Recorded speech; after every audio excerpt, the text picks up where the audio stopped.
네, 오늘은 사무엘하 강의 60번째 사무엘하 21장 15절에서 21절 말씀을 가지고 다 넘어졌더라 라는 제목의 말씀을 전하도록 하겠습니다.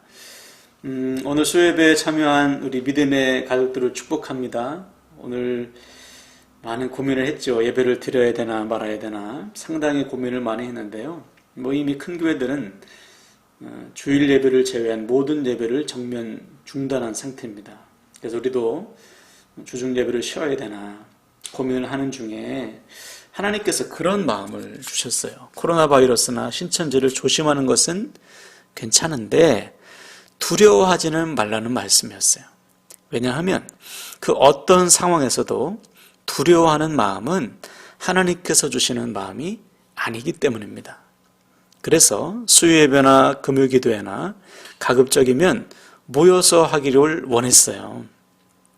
그런데 한편으로는 세상이 바라보는 시선 역시 무시할 수 없는 상황이었습니다. 더군다나 상당수의 교회들이 정부의 방침을 따라 스스로 모임을 중단하는 상황이었기 때문에 우리 교회도 안타깝지만 정부의 방침을 따라야 되겠다는 생각이 들었습니다. 그래서 기도하는 중에 고심 끝에 이번 한 주간의 주중 예배는 유튜브 설교로 대신해야 되겠다고 결론을 내린 거예요. 그래서 우리 성도님들 모여서 예배하고 싶지만 이번 수요 예배나 금요 다니엘 기도회는 유튜브로 대신해서 각 가정에서 가족들끼리 모여서 말씀을 듣고 예배를 드리시길 바랍니다.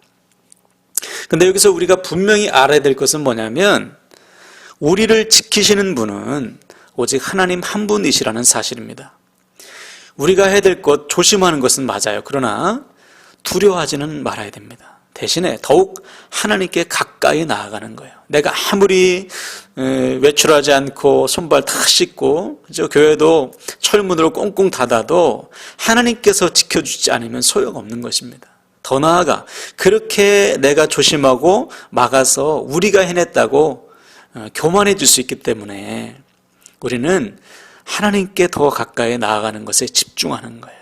다시 말해서 코로나도 신천지도 우리가 노력해서 막을 수 있는 것이 아니라 하나님께서 막아주시고 하나님께서 지켜주셔야 가능한 거예요. 할렐루야. 그러므로 사랑하는 여러분, 이번 한 주간 비록 모여서 예배하지는 못하지만 주어진 삶의 자리에서 더욱 하나님 찾고 하나님을 예배하는, 그래서 하나님의 돌보심과 보호하심을 더욱 뚜렷하게 체험하는 저와 여러분 되시기를 주님의 이름으로 간절히 축원을 드립니다. 자, 오늘 우리가 나눌 말씀은요, 지난 시간에 이어서 다윗이 블레셋 군대를 완전히 진멸하는 사건을 기록하고 있습니다.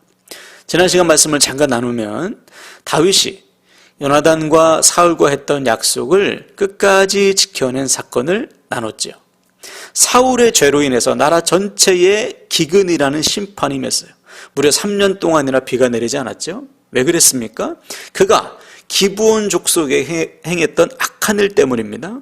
기브온 족속은 하나님과의 언약에 의해서 이스라엘의 민족으로 포함되었는데 사울이 유대인들과 이스라엘 족속들에게 잘 보이기 위해서 기브온 족속에게 해를 입혔어요. 많은 사람을 죽였습니다.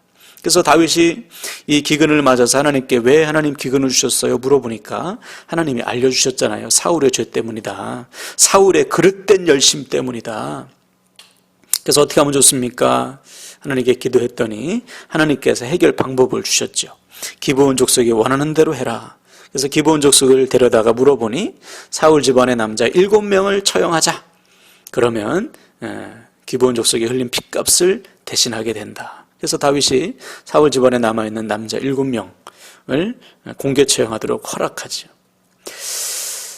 사울 집안이 완전히 몰락하는 계기가 되었습니다. 사울의 죄로 인해 나라 전체에 기근이 임했고 사울의 불순종으로 인해서 사울의 집안이 완전히 몰락하는, 남아있지 않은 남자 중에 또 7명이 처형됐으니까요, 완전히 몰락하는 계기가 된 거예요. 자, 그런데 그 후에 다윗이 감동적인 소식을 접하죠. 어떤 소식입니까? 공개 처형된 남자 7명 중에 2명의 어미가 아들들의 시체를 수개월 동안이나 지키고 있다는 소식이었어요. 그는 바로 사울의 후궁이었던 리스바였습니다. 리스바의 두 아들이 처형을 당했는데 이 두 아들의 시신을 밤낮 지키는 거예요. 낮에는 새가 먹지 못하도록, 밤에는 들짐승이 가까이 하지 못하도록 아들들의 시신 곁에서 수개월 동안 그 시신을 지키는 겁니다. 무려 봄부터 가을까지. 썩어서 뼈로 남을 때까지 어미가 아들 곁에서 지키는 거예요. 이에 다윗이 그 소식을 듣고서 그동안 지키지 못한 약속을 이행하죠. 어떤 약속입니까? 사울과 요나단의 시신을 찾아와서 사울의 고향 땅에 매장하는 일이었어요. 이때 공개 처형된 7명의 시신도 같이 매장해 줍니다.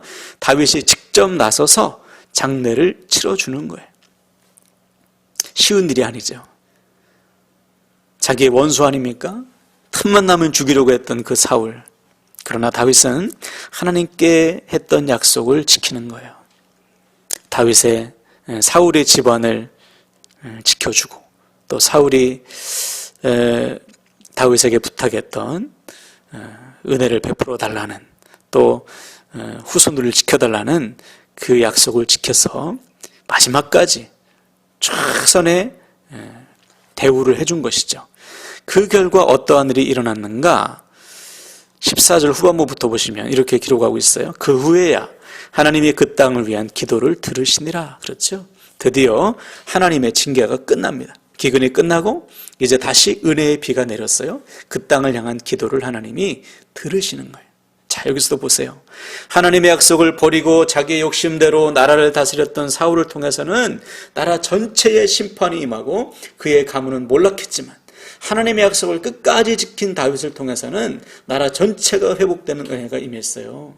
지금도 마찬가지입니다.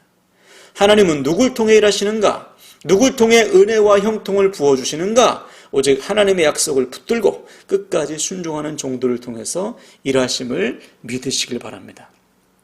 그래서 우리는 결단했지요. 어떤 상황 속에서도 하나님의 약속의 말씀을 붙들고 순종하자.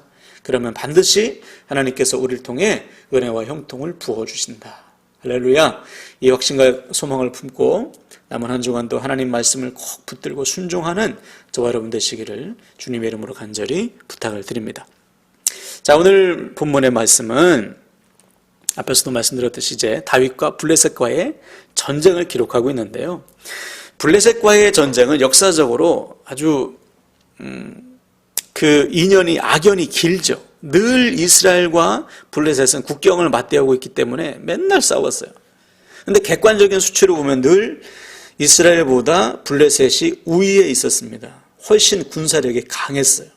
그래서 우리가 잘 알듯이 사울이 처음 블레셋과의 전쟁에서 너무 두려운 나머지 스스로 예배를 드려버리잖아요. 왜냐하면 블레셋 군사들이 골짜기에 착게 매진했는데 그 수가 엄청나게 많았어요. 기록에 의하면 마치 해변의 모래처럼 많았다고 했습니다. 병거만 3만 대였어요. 전차만 3만 대였으니 어마어마한 거죠. 그 정도로 이스라엘에게 있어서는 블레셋은 두려움의 대상입니다. 다윗과 싸웠던 그 거인 골리앗도 블레셋 사람 아니에요? 사울도 결국 어떻게 죽었습니까? 블레셋과의 전쟁에서 죽었어요. 사울과 요나단도. 그 정도로 이스라엘과 블레셋은 오랜 전쟁의 역사를 가지고 있는 거죠.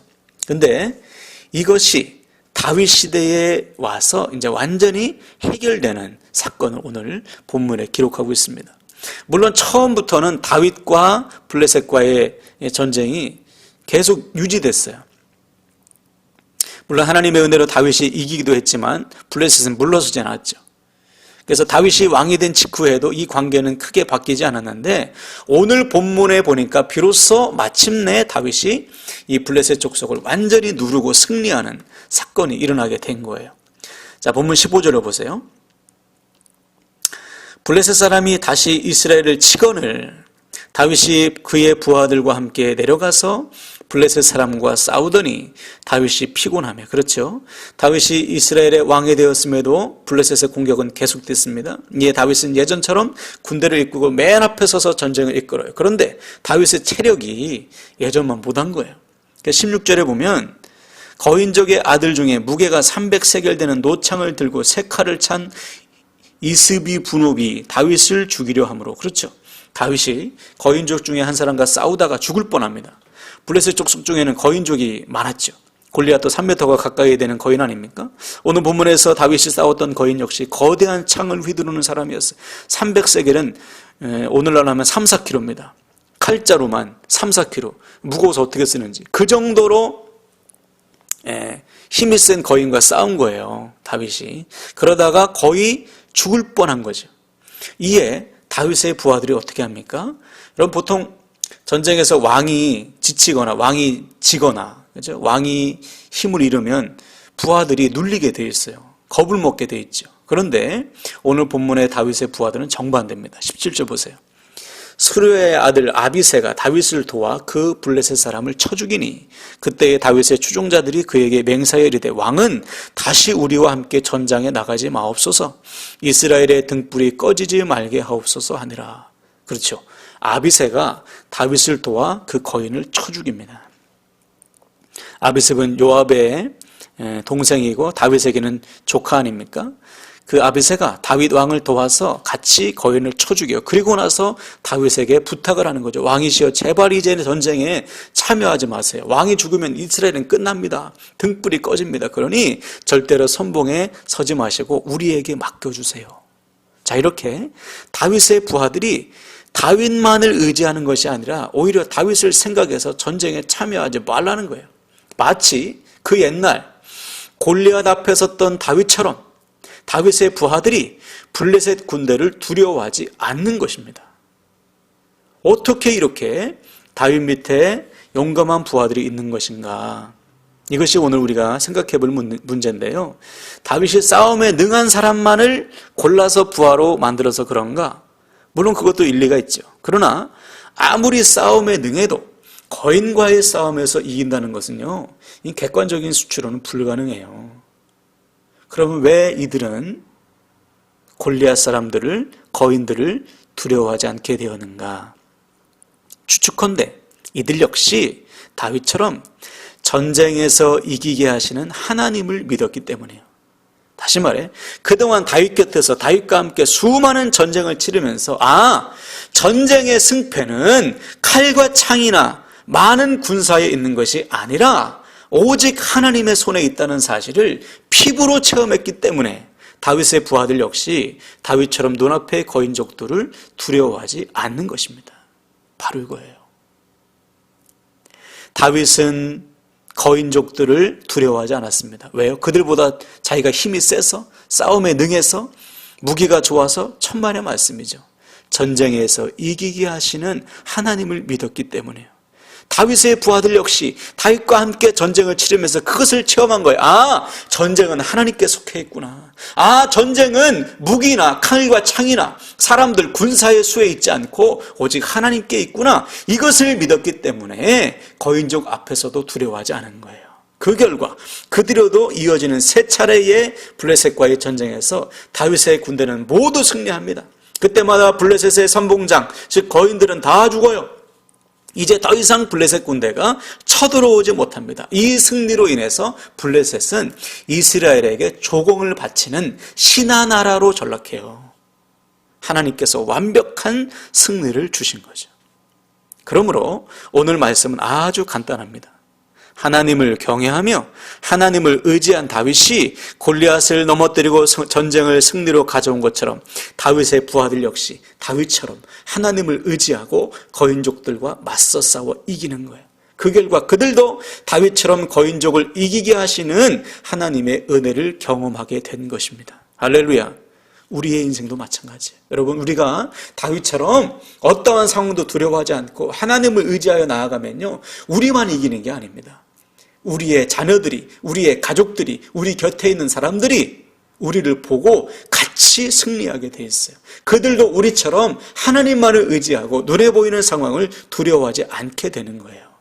이것이 오늘 하나님께서 우리에게 주시는 메시지입니다.